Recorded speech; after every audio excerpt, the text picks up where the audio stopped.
भाजपा सांसद राजीव प्रताप रूडी शनिवार को अमनौर पहुंचे, जहां उन्होंने अमनौर हरनारायण पंचायत के दिवंगत मुखिया पति के घर पहुंचे, जहां उन्होंने शोकाकुल परिवार से मिलकर उन्हें सांत्वना दिया। इससे पूर्व उन्होंने दिवंगत मुखिया पति वीरेंद्र सिंह के तैल चित्र पर पुष्पांजलि अर्पित कर उन्हें सच्ची श्रद्धांजलि दिया, जिसके बाद परिजनों से इनकी मृत्यु के बारे में जानकारी लिया तथा परिवार के लोगों को दुख की इस घड़ी में हिम्मत से काम लेने की बातें कही।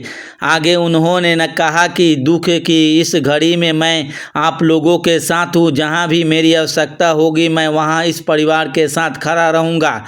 श्री रूडी ने कहा कि वीरेंद्र सिंह जी काफ़ी ही सरल और मिलनसार स्वभाव के व्यक्ति थे। इनकी मृत्यु से अमनौर हरनारायण पंचायत के अपूरणीय क्षति हुई है।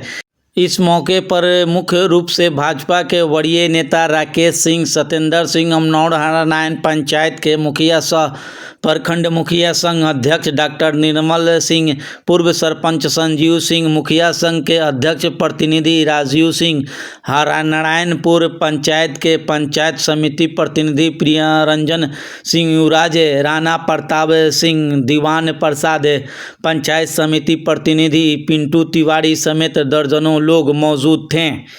अमनौर से लेटेस्ट न्यूज के लिए पंकज मिश्रा की रिपोर्ट। सचमुच वीरेंद्र बाबू हमारे राजनीतिक जीवन में मेरे सलाहकार, मेरे मार्गदर्शक और सचमुच राजनीतिक सेवक और मेरे गार्जियन के रूप में राजनीतिक शुरुआत के 45 वर्ष की यात्रा के साथी रहे। आकस्मिक निधन और दुखद बहुत बड़ा नुकसान।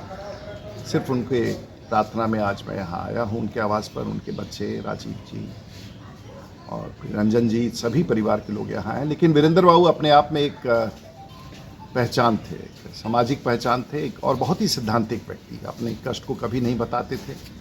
तो हमारी बहुत नमन और एक लंबे यादगार के लिए भाई वीरेंद्र बाबू जहाँ भी हों, ईश्वर उनका ख्याल रखें।